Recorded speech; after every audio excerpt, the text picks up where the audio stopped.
Information निकालने के लिए सबसे पहले आप अपने डेटा को चेक कर ले कि आपका डेटा का हेडिंग ब्लैंक ना हो, बीच में कोई रो ना हो, और सिलेक्ट करके पिवट टेबल आप लगा सकते हैं। बट पिवट टेबल लगाने से पहले आपको पता होना चाहिए कि आखिर आपको क्या रिपोर्ट बनानी है। जैसे कि मुझे लगा लिया, पिवट लग गया, अब मुझे अपने डेटा में क्या इंफॉर्मेशन निकालनी है, मुझे इंफॉर्मेशन निकालनी है कि employ wise, month wise, department wise, month wise किसने कितनी छुट्टियां मारी है। Right sir?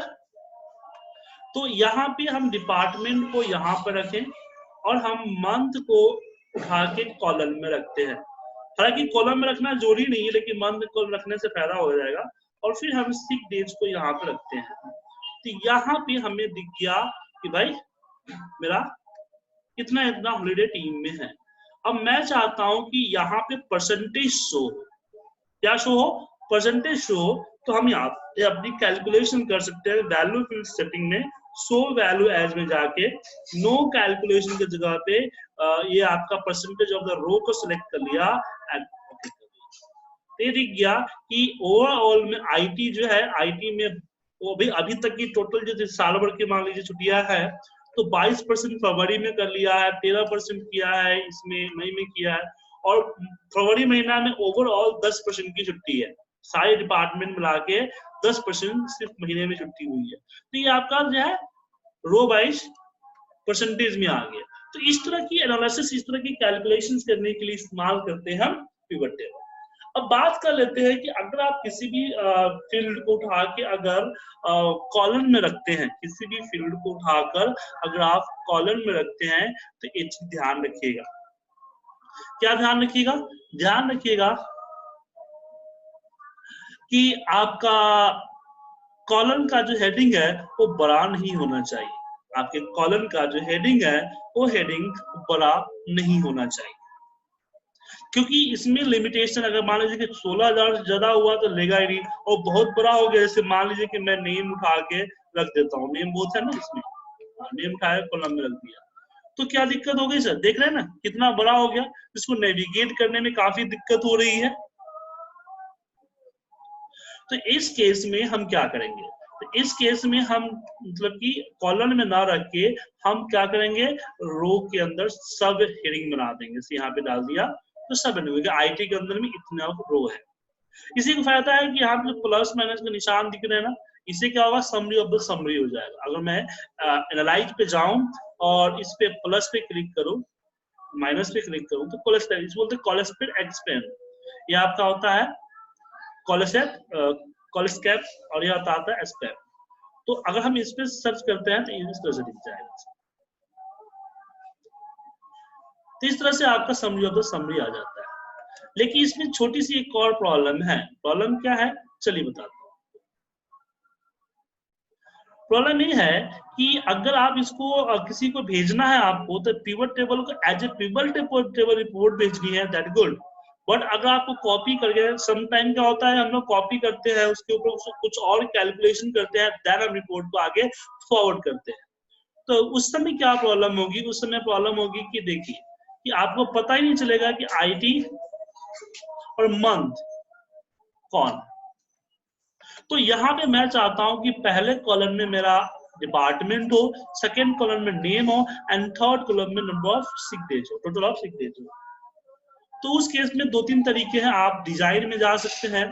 डिजाइन में यहाँ पे रिपोर्ट लेआउट है, रिपोर्ट लेआउट में यहाँ पे आप तो टैबुलर फॉर्म कर सकते हैं, या फिर राइट क्लिक करके पिवट टेबल ऑप्शन पे जा सकते हैं, और पिवट टेबल ऑप्शन में आपके साथ डिस्प्ले में होता है क्लासिकल पिवट टेबल लेआउट, इसको यूज कर सकते हैं।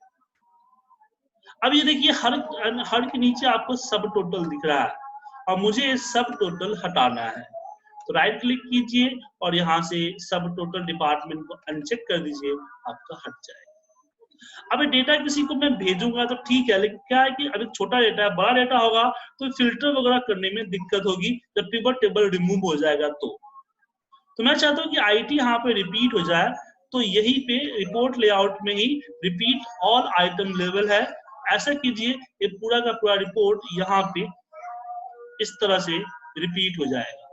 अब कभी कभी जिससे हम रिपोर्ट वगैरह शो करते हैं तो दो लेजेंड के बीच में एक ब्लैंक लाइन रखते हैं ताकि सेपरेशन दिखे, तो यहाँ से आप अपनी ब्लैंक लाइन को इंसर्ट कर सकते हैं। अब ये सारी फीचर्स को हटाने हैं तो अगेन रिमूव, और यहाँ पे अगेन डू नॉट रिपीट कर दें, आपका रिपीट नहीं है। अब रिपीट के अलावा मैं इसको यहाँ पे मर्ज करना चाहता हूँ, सिलेक्ट कर लूं और इसको यहाँ से हम मर्ज कर दें। बट क्या है कि पिवट टेबल में डायरेक्टली आप मर्ज नहीं कर सकते हैं, तो मर्ज करने के लिए हम क्या करेंगे, पिवट टेबल ऑप्शन पे जाएंगे और यहाँ पे मर्ज सेल लेवल पे क्लिक करेंगे, ये आपका मर्ज हो जाएगा। अब यहाँ पे एक चीज और आता है कि मैंने देखा कि आईटी टीम ने दिसंबर में 10 छुट्टियां मारी है। मैं जानना चाहता हूँ कि कौन कौन लोग हैं जिन्होंने छुट्टियां मारी है, तो मुझे आईटी का दिसंबर का डेटा देखना है। तो आपको डेटा शीट में जाके फिल्टर लगा के चेक करने की जरूरत नहीं है, आप पिवट टेबल पे जस्ट डबल क्लिक करें आपके डेटा पे, एक नई शीट में इसकी डेटा कॉपी हो जाएगी और यहाँ पे पर्सन नेम होगा जिन्होंने 2 छुट्टियां मारी है, 3 मारी है, एक ने 5 मारी है, आप देख सकते हैं इजीली। तो जस्ट आपने डबल क्लिक किया और आप जो है उसको आपने उसको यूज कर लिया। लेकिन कभी कभी क्या होता है कि बहुत सारे आदमी को डबल क्लिक करने की आदत होती है, डबल क्लिक करने की आदत होती है, तो उस केस में क्या करेंगे, उस केस में जाएंगे पिवट टेबल ऑप्शन पे और यहाँ डेटा में अनेबल शो डिटेल को अनचेक कर देंगे। क्या करेंगे, अनेबल शो डिटेल को अनचेक कर देंगे, देन ओके करेंगे। अब क्या होगा कि आप कहीं भी डबल क्लिक करें तो डेटा आपका शो नहीं होगा। Clear sir? हेलो,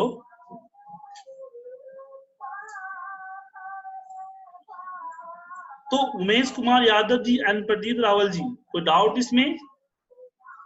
एक डाउट है। पूछिए। अगर डाटा में बहुत सारा फील्ड है, जैसे सीट में जाइए सर डाटा में एक बार। हाँ, अगर इसमें 400-500 रोज है, 600 है, 1000 है, कहाँ पे कौन सा ब्लैंक है हमें नहीं पता चल पा रहा है, तो कैसे करेंगे फिर अगर पूरा नहीं चलता? ब्लैंक का मतलब है कि पूरी की पूरी रो ब्लैंक, समझ रहे? हाँ। ऐसा नहीं कि ये ब्लैंक है लेकिन यहाँ पे डेटा है, तो ये पकड़ लेता है, कंट्रोल ये हो जाता है। पूरी की पूरी रो की बात कर रहा हूँ, समझ गए ना? तो आप इसके लिए कर्सर रखे, कंट्रोल के साथ डाउन आए, अपने आप पता चल जाएगी ब्लैंक यहाँ पे। कंट्रोल के साथ डाउन एरो, पता चल गया सर? हाँ, बस सिंपल है। और बताइए, आपको डाउट? नहीं सर। तो इस तरह से पिवट टेबल पे आप क्रिएट कर सकते हैं। तो आपको ये पता चल गया कॉलम एंड रो का क्या यूज है और वैल्यू का क्या यूज है। वैल्यू में बाय डिफॉल्ट सम आता है, आप चेंज यहाँ पे क्लिक करके वैल्यू सेटिंग पे जाके चेंज कर सकते हैं कि सम के जगह पे काउंट दे, एवरेज दे, वगैरह वगैरह, जो आप चेंज करना चाहो आप कर सकते हैं। ठीक है सर? ठीक है, ओके। चलिए,